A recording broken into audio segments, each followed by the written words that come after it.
the hottest show on radio. Raw and insightful interviews with movers, shakers, tastemakers, and experts. This is the Karen Hunter Show. Yeah, what he said. What that was Malcolm X. What I'm doing, because I'm not dog whistling anymore, is reverse engineering. Yes, we are reprogramming how we think about things. And one of the missions that we have here on the show is to get people really thinking about their money and wealth building. That horrible, horrific report, which is redundant, that came out last week that said that the wealth gap in this country between blacks and whites would take 228 years to close. I spit on it.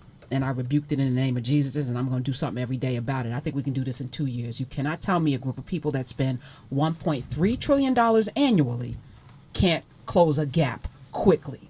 And one of the ways that we're going to close a gap is to utilize the vast wealth that's already built in our community in the form of banks. But I need to figure out how to get that money from the bank. So we've invited bank presidents on, and I want to welcome to the show a man that is head of a bank that I actually put money into several years ago.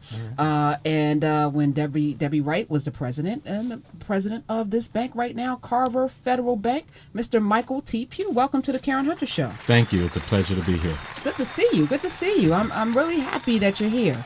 One of the first things I did, and I told the audience when I got $1.3 million from Bear Stearns in the 90s for starting a magazine, was to go make a phone call to Debbie Wright and say, I want to put some money in your bank. Because it's the only black-owned bank that I knew at the time. And Carver was founded, of course, the history of it is in the name of George Washington Carver. And it began operating on 125th Street in 1948. It was found by Mr. Carter himself, who used his immense talent to improve the economic status of his community. Incredible. So to take that baton, if we're in Olympic season, from a man who I don't think gets enough credit in this country for being not just a man that discovered many uses of the peanut, but did so much more in spite of having his testicles removed because people were afraid of his manhood as a child, and just did so many incredible things, including found a bank. What's the challenge for you sitting in that seat? Yeah, I think the biggest challenge for us today is making sure we get the word out there, that we're available, we're reinvesting in our communities that we serve. So many people don't know that a bank like Carver, which has been around for over 65 years, has a laser focus on reinvesting directly in the communities. As an example, 83 cents of every dollar we have on deposit gets reinvested to small business owners and consumers, residents that live in our areas. And the purpose there is to really focus on economic development, new jobs, small business entrepreneurship, and home ownership. What does that look like? 866-801-8255. I want to open it up to our listeners to ask questions of Mr. Michael T. Pugh, President and CEO of Carver Federal. What does reinvestment of 83 cents for every dollar look like? Yeah, it's a great question.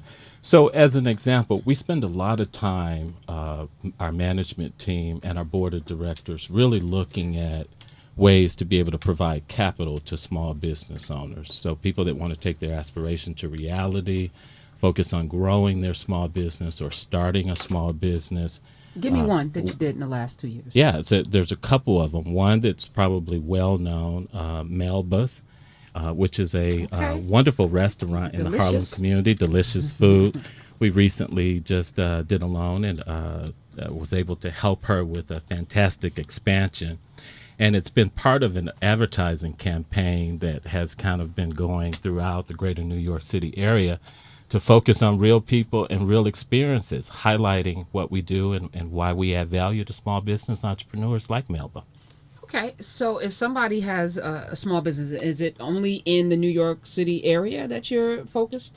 That's correct. Okay, so our because primary focus is in New York City. Okay, and you're publicly traded, which I think, are you the first black-owned bank to be publicly traded? There are a few more out there. Black run and operate. So let me make the distinction, because people get caught up in the banks being black-owned, and I've often said, I don't really care whether you're owned by black people. I just care whether you spend your money with us. I think we get fixated on the black ownership and not on what is actually being done in our community.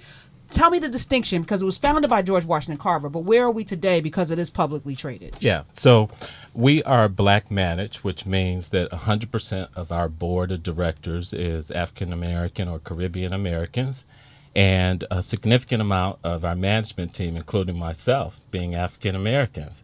So we have about, just if you were to take the composition of our team, roughly 65 to 70% of all of our workforce is African American or Caribbean American as well. Okay. All right. And being publicly traded, challenges to that. When we come back, I want you to actually talk about restrictions, if any.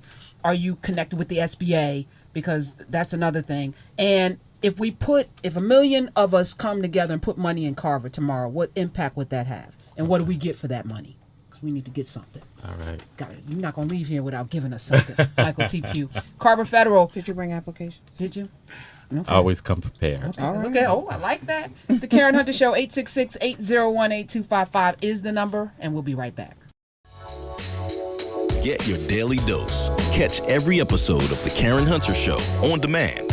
Visit SiriusXM.com/on demand.